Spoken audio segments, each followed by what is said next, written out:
everyone, welcome to the channel. We are playing ITC Mission 1 Seize Ground on the Spearhead Assault Deployment map. I'm here with Andrew today, Hello. Hi Andrew, who's playing some Astra Militarum into my Eldar Harlequin Soup. This is for the Great Scottish Tabletop Simulator League. Something like that. Is Innes's league. He was on. You saw him on the channel in round 1. This is round 2. Okay, everyone. Sorry about that. The server dropped on us as we quickly reloaded and got back into it. So I took Headhunter, Big Game Hunter, and Recon, and Andrew took Recon, Big Game Hunter, and Ground Control. So quite similar choices there. We'll go into the why we chose those things when we're going over our armies. But firstly, Andrew, a bit about yourself. Yeah, okay, so I've been playing the Guard for just about 2 years now, but I started the hobby about 20 odd years ago. So I've seen quite a few changes and I'm looking forward to see what comes next. Yep, 9th Ed. Oh, I know. Smaller battlefields. Well, potentially, it's minimum. It's minimum. Oh, but it's nice, you can change it up to suit yourselves. I believe in the article they said it was the average household dining table, although not for mine.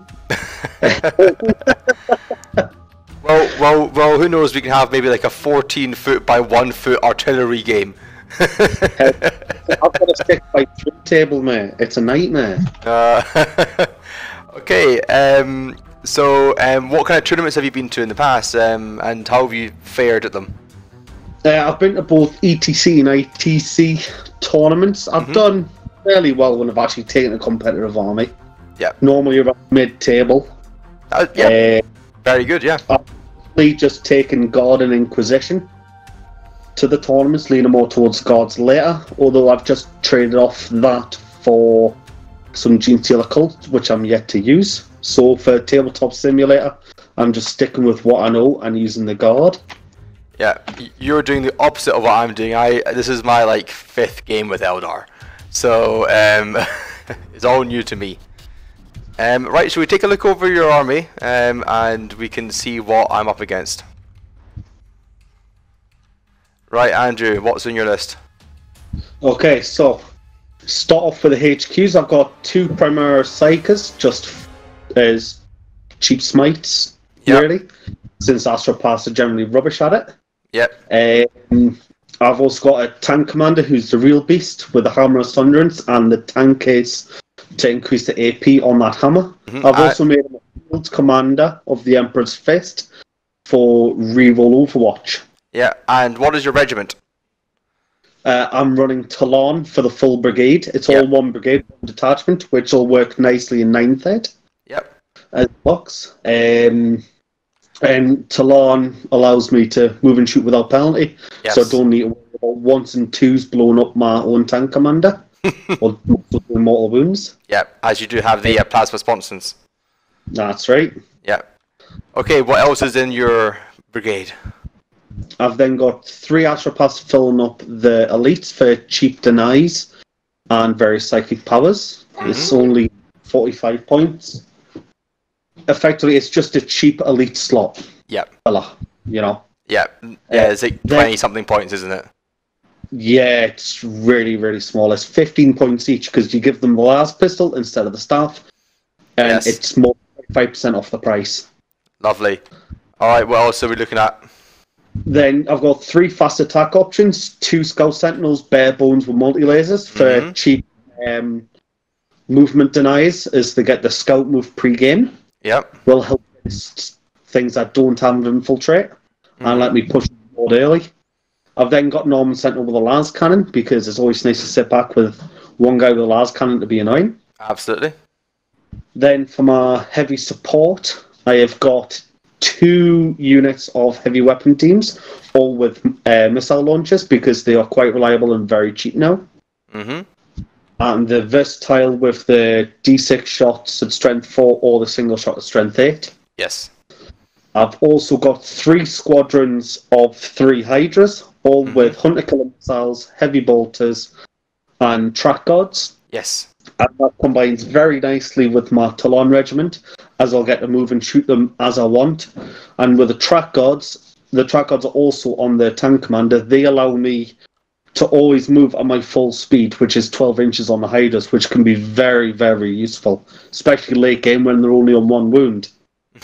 I'll position them where I need. Yes. For my troops, I've got 6 barebone squads of 5-man scions, and, you know, they're always good. Yep, good. Right? Or projectables at the back. And I've then got, for dedicated transport, 2 Taurox Primes, which can transport the Scions. And they have Gatling cannons, storm bolters, and autocannons. And that is the army. And I'll just quickly go over my army. You've seen it before in the game versus Innis, so we'll be very quick roll through. If you want more of a detailed, go and watch that. So I've got a custom craft world, which is expert crafters and masterful shots, 3 night spinners, stock, and a stock autarch. I will caveat at this moment that Andrew cannot see these models, and I'm not going to cheat and hide them all on top of each other and go, haha. So what I've done is I've taken some of my Harlequins and scaled them up so that they're pretty much the same size. We're happy with the size of them, and we'll just be using those. So don't be confused if you see a giant Skyweaver on your screen. Yeah, sorry about this. Then I've got a Frozen Stars Harlequins battalion. Got the Murder Master. I've got a Shadowseer. I've got 3 Harlequin troop squads. 2 of them have a single crest in them. I've got 3 Star Weavers to make them happy. I've got a Death Chester, and I've got another Death Chester. This one here will have harvest the dead or something like that, which is if one it won't come into play this game as its pivotal role. Which because Andrew does not have a single unit with over 6 models, but basically if he hits, that hit counts as 3 hits. But he's also got the Relic Sniper, which is really good. The Seal Gorax Lament from the new Psychic Awakening White Dwarf. I've got a Solitaire with Blitz. This Death Chester will have Humbling Cruelty. That's going to be really important for shutting down Andrew's Overwatch. And then I've got a unit of Skyweavers with Zephyr Graves and Haywire Cannons. The powers I've taken on the Shadowseer is Twilight Pathways and Webway Dance. She's also got the pivotal roles of Shield from Harm and Veil of Illusion. The Troop Master has Darkness Bite and Prayer of Light. The Troop Master is a Warlord, and he has a Warlord trait of Prince of Light. So basically he has a 6 inches bubble of reroll charge and +1 charge. And then to finish off the list, I've got a Cabal of the Black Heart Battalion. Got Nazar, I've got an Archon, I've got 3 units of Cabinet Warriors, and I've got 2 Razorwing Jetbiters with D cannons. So without much further ado, we're going to get into the deployment. So we'll come back after the deployment, and as this is a tournament game, we're going to be holding back on some of the tactics discussions mid-game, and we're going to just do a longer discussion at the end. So it'll be a nice 20-minute roughly battle report, and then tactic discussion at the end. So we'll come back to you with the end of the deployment phase. Okay, welcome back to the end of the deployment phase. Andrew, you deployed first as you are the attacker. What happened? Okay, so I set up my scout sentinels as far forward as I can, taking advantage of their scout move. This should let me early on get on top of Objective 6 and cause some issues. Yeah. I've then set up all my vehicles as close as I can. Although I do like fast movement. I'm a very aggressive player, as anyone who has played against me will no doubt admit. And really, it's just about keeping my lack of infantry in cover and getting my tanks as spread out as I can, but up close so that I can take full advantage of all my shooting, as my Hydra's minimum range is 36 with the heavy bolters, and the Tauroxes are only 24, which means that they are short-ranged. Yes. Other than that, I've got 6 units of Scions kept in Deep Strike for Deep Strike shenanigans later on. Yeah. Which basically means I can't deploy how I deployed for past turn 1, which is like this. So, as you can see, I've castled up into the 2 line of sight blocking runes that I have. I've got 2 Night Spinners up front here and 1 here. They've got only a 48-inch range, so they need to be kind of up close and personal. Got my Sky Weavers and a unit and a Star Weaver with the Troop and the Jester in it, which is the Humbling Cruelty Jester, so the one that stops Overwatch. He can fire out as well, which will still apply his debuff, which is really nice. Shadowseer and Archon in the middle there. 2 units of Cabalite Warriors and Drazar. Over in this corner, I've got a Night Spinner, unit of Cabalite Warriors, the Archon, and 2 Star Weavers with the rest of my Harlequin infantry in it. And then I've got my 2 planes, which cannot be hidden, right at the back, praying that they do not explode, particularly this one here.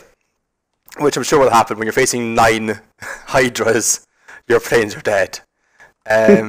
So we're going to come back to you with the end of the guard movement and psychic phases. So Andrew, best of luck. Alright, thank you. Luck to you as well. And we'll see you after those phases.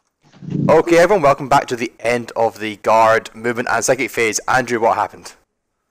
Okay, so I started with initial advance with the 2 Scout Sentinels onto Objective 6. Yep. Just to hit up on that objective, so they have to be dealt with. I've then secured Objective 3 with the 2 Taurox Primes, given good fire coverage across the entire board. And 1 of my Hydras. Down the bottom left, I've moved 3 Hydras to cover Objective 2 with an Astropath in the bottom corner. They also have good firing solutions onto my top left Razor Wing. Yep. I've then moved 2 Hydras to the far left to move next turn and to give further firing onto the Jet Fighter. Yes. On the right-hand side, the 3 Hydras and the Armored Sentinel have moved to give firing onto the Red Star Weaver and the Razor Wing and the Cabalite Warriors. I've moved out the characters down the bottom near Objective 1, and the 2 heavy weapon teams have stayed still, with my tank commander moving back to give me a bigger field of fire with them. Yeah. I've also, in the psychic phase, put Psychic Barrier to give the tank commander a 2-up armor save. And Nitro out on the top heavy weapons team, so they are -1 to hit with ranged attacks. Wonderful. We'll come back to you with the end of the shooting phase, and let's see how much of my stuff is left. Okay everyone, welcome back to the end of the guard turn. There was no charges to be made, so we just fast forwarded and did the morale phase real quick. So Andrew, what happened in your shooting?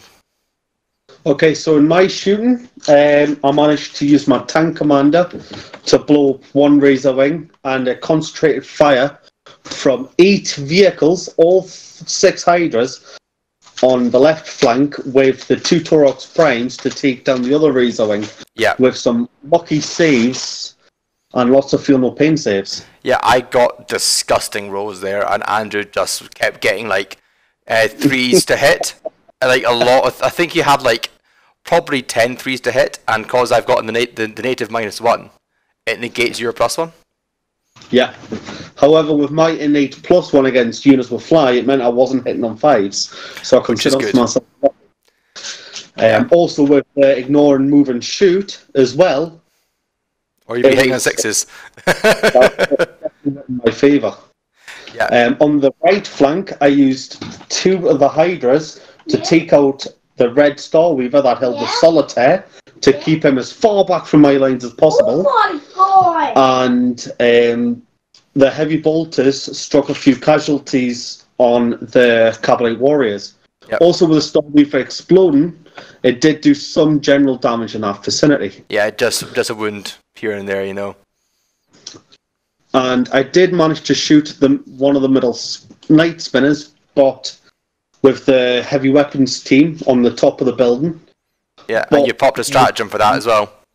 To the stratagem concentrated fire from Psychic Awakening to give +1 to hit and +1 to wound against 1 target, as long as they all shot the same target, and that's only with heavy weapons. And I managed to get 2 hits and 2 wounds, but he got 2 4-up saves with being in cover. Yep.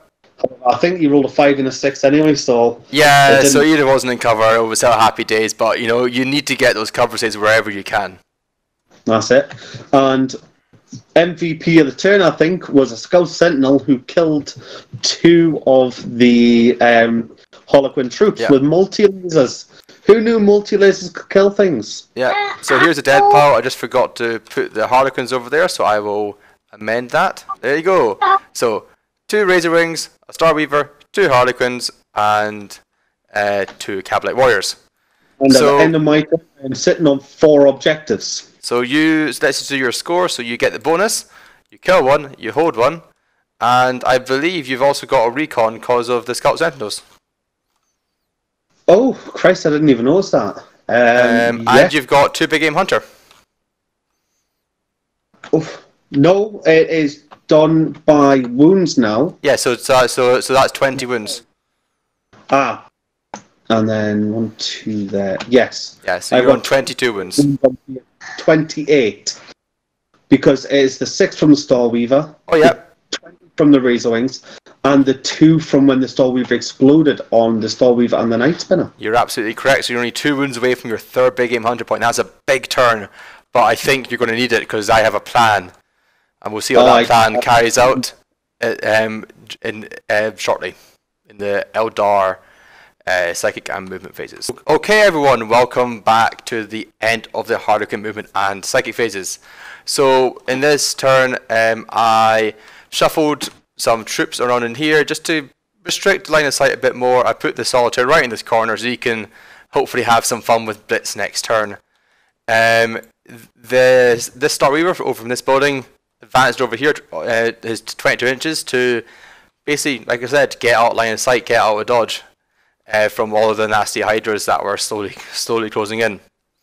And then the Death Toucher moved over here to get some better line of sight. The Star Weaver that was in this building with a Jester inside with no Overwatch on him jumped forward and landed there. And then the bikes moved out regularly 16 inches to draw some range on these Hydras. In the Psychic phase, I didn't get anything off. I only tried to cast Webway Dance to get a 6-up Shrug for all my Harlequins, but that failed on a 6. I needed a 7 to cast it. So we're going to come back to you with the result of the shooting phase. Okay, everyone, welcome back to the end of the Eldar shooting phase. Bit of a fluff, not going to lie. I expected a lot more to die there, namely a Hydra. But let's find out what happened. So this Death Jester opened up at the top squad with Night Shroud. This is the top squad of heavy weapons team with Night Shroud on them to basically try and deny any more shenanigans, thinking that the mortar wounds will take out two of the squad number, but he missed. Then a Night Spinner, a Night Spinner shot at them and did some work, I think. Then another Night Spinner shot at the squad underneath, wiped out the squad easily. The Star Weaver shot at the last remaining guy and took off a wound, so next turn I'll take care of him. And then the last Night Spinner shot at the Hydra after the bikes did, and fluff, they did 3 wounds with haywire cannons. It's ridiculous. That Hydra on average is dead from mortar wounds alone. Did 4 wounds. Yeah, so I did four wounds, and then the Night Spinner came in and did some more, taking that Hydra down to 4.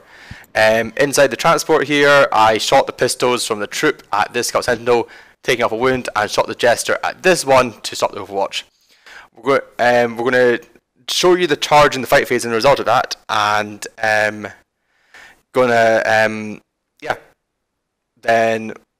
so we'll show you the result of the charge phase. Okay, everyone, welcome back to the end of the morale phase, it will be. So after the fluff of the shooting phase, I needed to do something, so I decided to wrap the Scout Sentinel and also claiming that objective from him in the process, because I have 2 units and I outnumber him. Which also puts me in a pretty commanding position to do whatever the hell I want with these Sky Weavers, as they can't be touched by shooting in the next turn. Also, the Star Weaver is in there just to make sure I've got something else safe and sound, and the rest of my stuff is pretty out line of sight. So I know there'll be some shooting into probably the Night Spinner over here, but you can only do so much. So at the end of the turn, I kill something, I hold something. I do not have the bonus. I do not have a recon, and I haven't got enough for Big Game Hunter, and I haven't got a Headhunter. So it's only 2 points to me that time. We don't. You do have Big Game Hunter. And I still need to keep morale on the heavy weapon team. No, yeah, you're right. I do have enough for Big Game Hunter. And morale on the weapons team if you want to do that live. Yep. And he's gone. He's gone.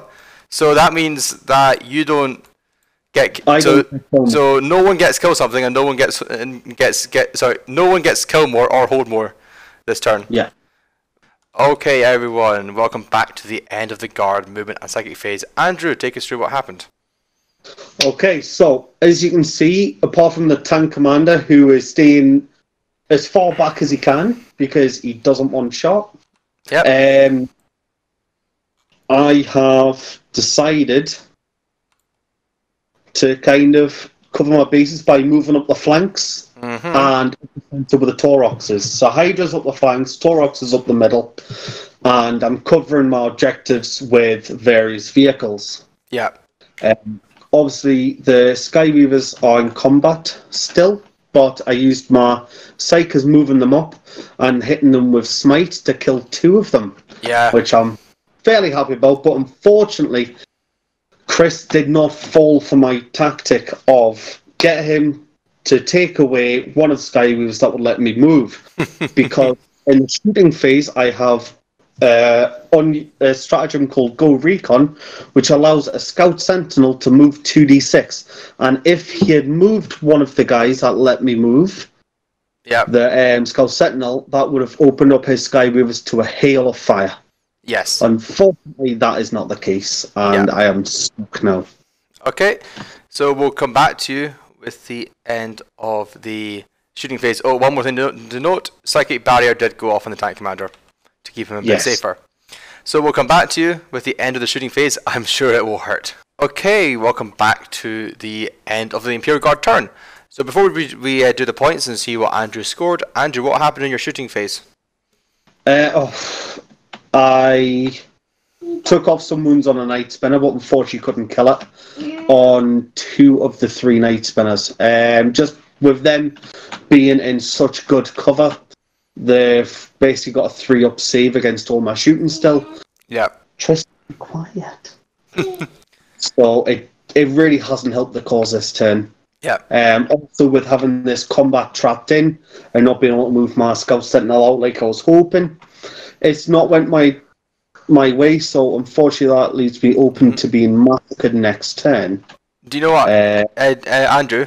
We forgot to do the fight phase because we have ongoing combat. So we'll just quickly cut and we'll come back. Okay. Okay. Welcome back to the remainder of the round summary. So we did the fight phase and I took it down to 2 wounds remaining, and the Scout Sentinel surprisingly did not do anything. So, just to wrap up the rest of the turn, in the shooting phase, I think is mostly just touching some of the Night Spinners, and which we've already mentioned. So I think we'll just go to the point summary. It's all right. Yep. So the point summary: Andrew did not kill anything this turn, but he holds something, and he gets a bonus because it is hold or contest. Importantly, he got recon for 2 because of these units up here, and he also got his next Big Game Hunter. So it's 3 to 11, so I've got a big hill to climb, but I've got all my secondaries still to go. And luckily, as a melee army, the Imperial Guard came to me. Okay, everyone, welcome back to the end of the psychic phase for the Eldar in this turn too. So in the movement phase, I shuffled the characters around and stuff. The Cavalry warriors here are on the ground floor. It's just TTS was being annoying. We checked the measurements. It was legal for them to be placed there.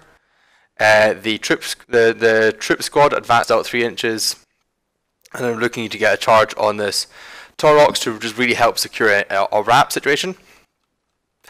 My Solitaire advanced out. I used a stratagem to auto advance them 6 in the Harlequin Codex, and then my Skyweavers fell out of combat and are looking at doing some shooting to some tanks over here.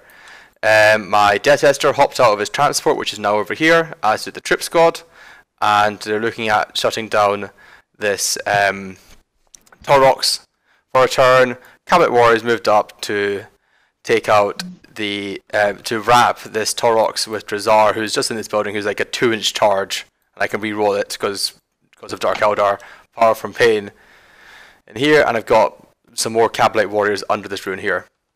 I've got a Starweaver with a troop squad still inside it because the Master left it, and another Starweaver over here looking at shutting down some Hydra. So I am going to get a recon point for this, hopefully with a charge, maybe get some too.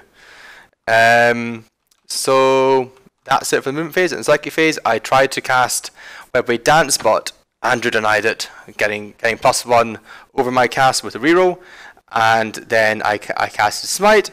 It was not denied, so took 2 wins off his Torox Prime. Nice and simple. So we'll come back to you with the end of the shooting phase. Okay, welcome back everyone to the end of the shooting phase for the Eldar forces. So in this turn, I killed this the Scout Sentinel, who's left in 1 wound after a hallucinant grenade launcher shot from the Shadowseer with this Starweaver. Then this Starweaver tried to tickle this Hydra, but didn't do anything with the troops inside. Then the Night Spinner stepped in and said, let me show you how it was done, and took 4 wounds off it. The bikes split their fire because of the line of sight. 2 into the Hydra that was over here, and 2 in the Hydra that is still here. I guess you can tell what happened. So one of the Night Spinners had to step in and take out this Hydra, who was left on 5 wounds, sorry, wasn't it? After the Skyweavers. So other than that, just a small arms fire. I did manage to snipe with a Death Jester that's in this rune here. His Astropath with the psychic power, with the mortal wound psychic power, and I'm hoping that this Death Jester shot his 3-shot profile into this Psyker, who's also the Warlord, and did 3 wounds to him because it's -1. He's got a 5-up T-shirt save.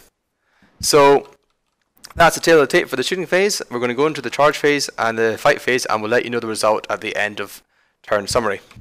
Okay, everyone, welcome back to the end of the charge phase. I only had, I think, 1 failed charge.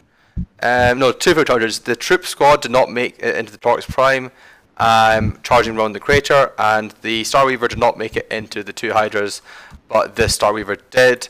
Drazar and his Cabalite bros charged out to this Torox to wrap it. The 4 Harlequin characters charged out to this Torox to wrap it, and the bikes charged in, taking, I think, 2 damage on the way in because of Overwatch, because I put 1 here inside the building, knowing I'll take at least 1 run of Overwatch to guarantee the charge. It was a 2-inch charge at that point. And my troop squad ran out here. They're going to joyously murder the Psyker, and then tag some tanks. And hopefully wrap 1 as well. So they can't get shot at, which is extra fun. So we'll let you know. We'll come back at the end of the fight phase to let you know how all this goes. Okay, everyone, welcome back to the end of turn 2 for the Eldar. So after the fight and charges, this Hydra is down to 7 wounds. I didn't do anything to this one because I'm winning on 6s. So I was like, okay, yeah, that's fine. Drazar actually did manage to, whilst punching, take off 4 wounds from a Torox Prime. He's a beast. This Starweaver moved up to stop these 2 from shooting, and the troop, this troop squad killed his Warlord, moved around the side here to try and wrap this Hydra, but because of the way I placed my models, and I didn't actually declare I was basing him. It's really hard to see this in TTS, so make sure you declare your intentions, everyone. The Hydra was able to move forward, and it looks like he's going to be able to get away. And because that's not a legal target for me to fight, I can't do the fight against stratagem, which would have allowed me to rejiggle some things and maybe have a guy just literally an inch forward would have done the trick.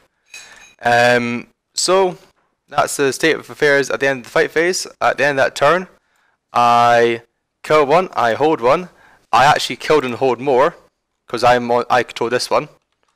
So Andrew's on 2 and I'm on 3. And I killed 2 units and Andrew didn't kill anything. That's right.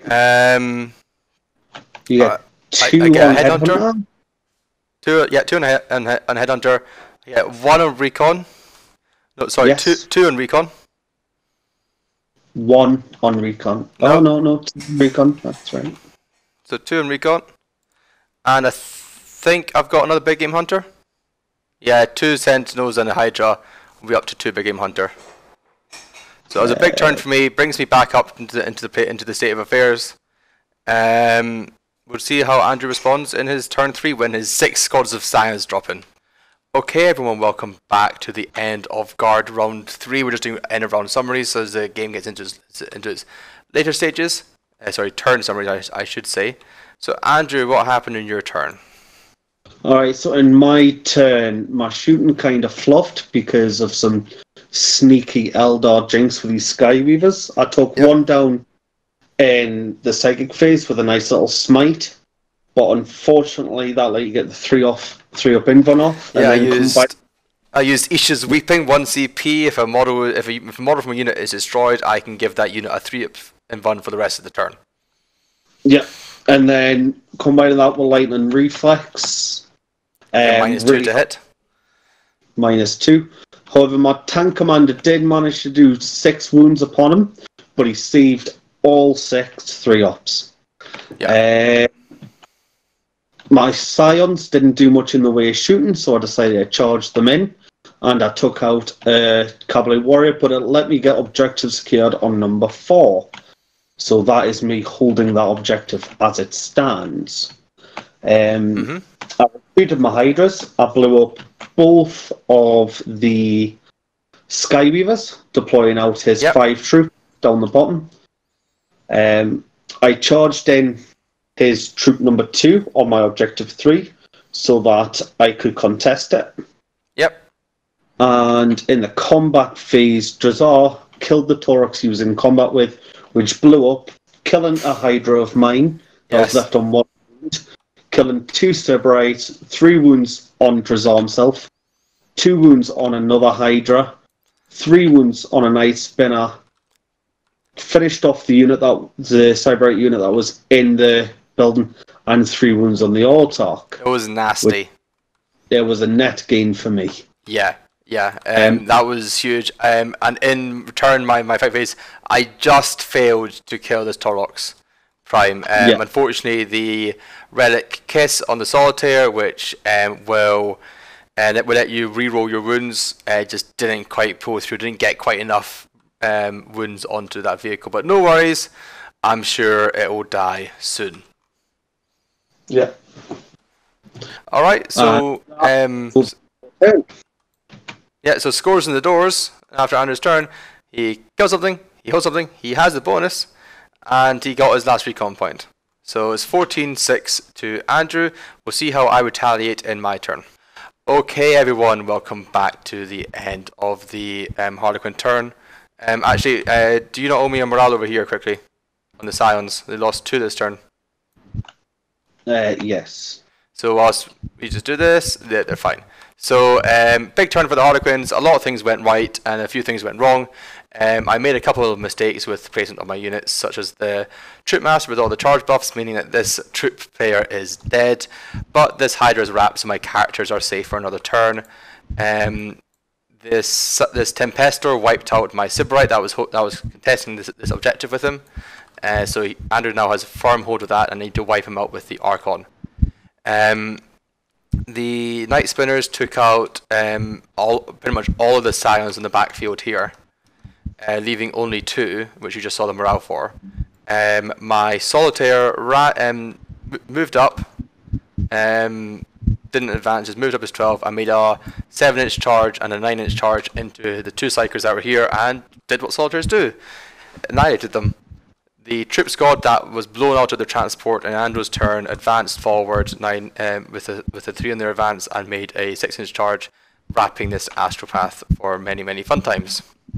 And then Drazar came over, said those 2 tanks look tasty, tried to eat them, but didn't quite finish his meal. So maybe in the next turn or 2 he will be able to do so if he does not get first blown off the table. So at the end of that turn, this is what the scorecard looks like. I maxed out on Recon and Headhunter, and I managed to get a perfect primary. So we'll see how Andrew responds in the turn 4.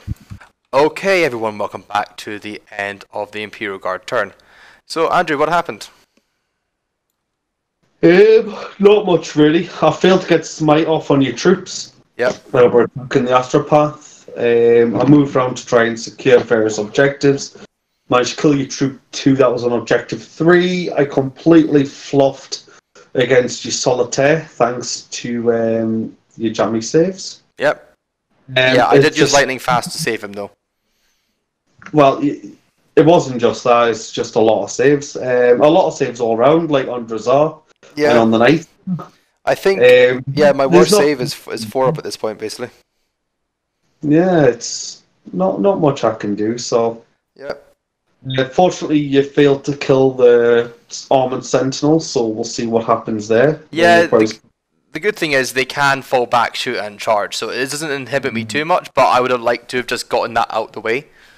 Yeah. I'm sure Haywire can sort him out. I mean, I think I have to now hunt down that tank commander, otherwise he'll just win you the game, I think, at this point, because it is still really close. Yeah, it's your turn. I think you're running away with it now.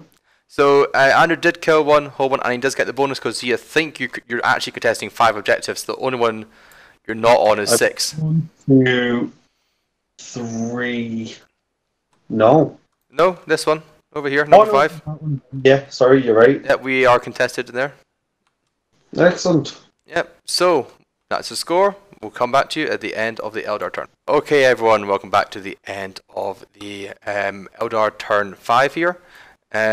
So it's still quite close. My turn, I took care of the stuff in my own deployment zone with the Night Spinners and some melee from the Harlequin characters.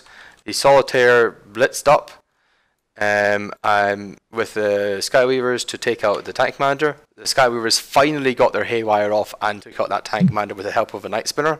So then I had a long charge to make, which a Solitaire made with a CP reroll into this Hydra, bringing it down to its middle bracket. And then the troops that were outside this building here ran inside and then charged out, because they're very tricky like that, wrapping this tank. Drazar tried to be a big boy and munch some tanks, and he just couldn't finish his meal again. So maybe in round 6, if he survives, he's got 3 wins left, maybe. He can get some kills. So just to go through the score sheet. Sorry, this is round 4, isn't it? Yeah. So you got full. Yeah. Again. Full again. So 28-19. Now we're into round 5. So we'll do an end of round summary for both the turns as the game starts to finish up. Okay, everyone. Welcome to the end of round 5. It's getting quite late, so we're going to power through this real quickly. Andrew, what happened in your turn?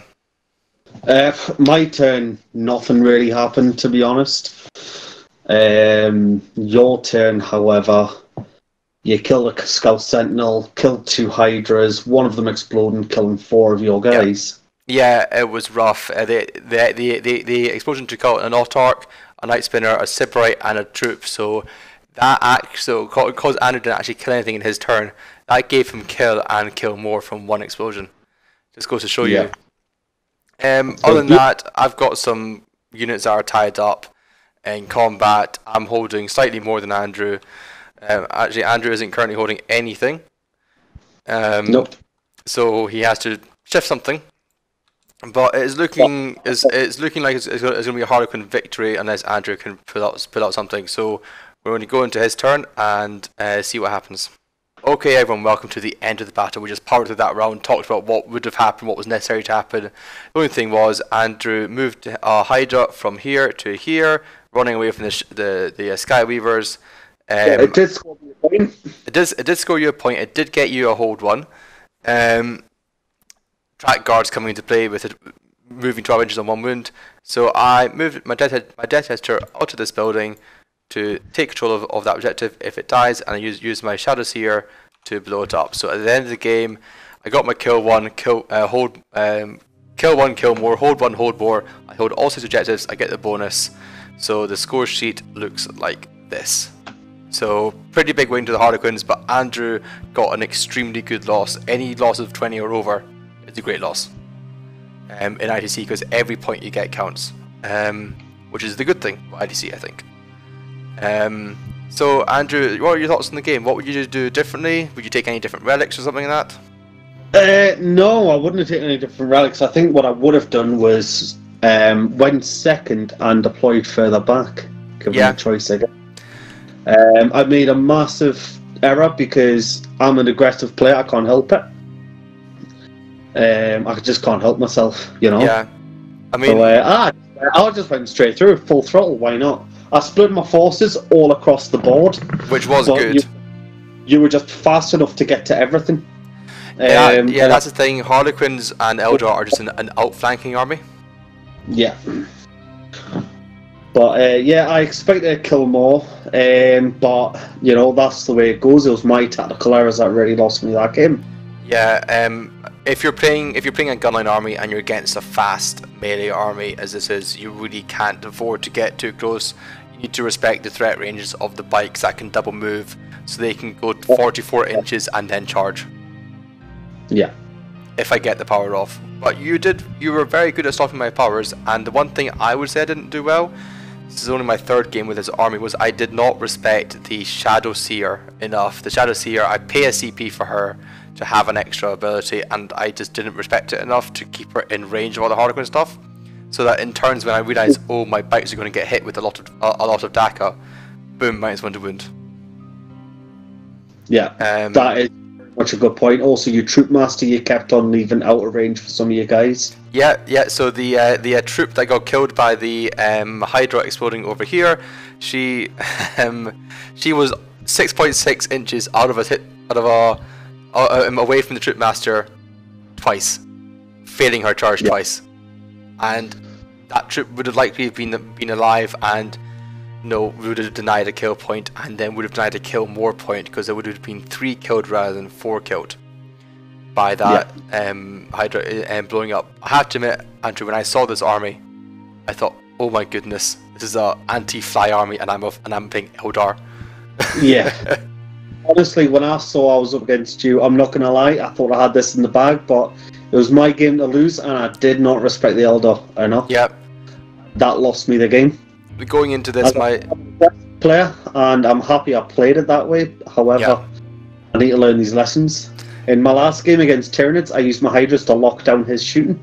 Same way I used your Eldar to lock down mine. So, should have learned from my own tactics. Yeah. Well, hopefully in your round 3 in this league, you'll backline your Hydras, you know, and try and use them more, but it is very difficult because you don't have a lot of screens, so some of your Hydras have to be screens. Hey, let's face it, if I'm not moving my Hydras about, I'm not having fun. Exactly, and at the end of the day, you've got to have fun. Anyway, we're going to end it there. Thank you very much, Andrew. Do you have any shout-outs to do? Any you want to promote? To the 12 viewers I have? Voidhammer. Andrew always runs a good show. Yep. Also, the guys at Team Scotland run good shows at Common Ground Games as well. Yep. Obviously, Common Ground Games itself is a great wee store. Yep. Based in Stirling. And that's about it. Cool. Yeah, and if people want to follow you on social media, do you have anything like that you want to publicise, or do you want to keep that to yourself? Don't do that. Don't do that. Okay. Stay away from Andrew online. Got it. Anyway, thank you very much to everyone who watched. It is really appreciated. Please like, comment, and subscribe to the channel if you like this video. It really helps us out. We're growing. We're new. We're trying to adapt. Make things like the filming faster. I think Andrew can testify to that. We need to improve. And big thank you to Innes for organising this league, where I am doing this journey, learning how to play Eldar. So Andrew, as the guest, and you've been such a good sport, do you want to flip the table? No, I got you one. You flip. All right, okay. Go on. Hadouken. Hey, there we go. As I said, like, comment, and subscribe. Big thanks to Andrew for being such a good sport, and we'll see you all in the next one.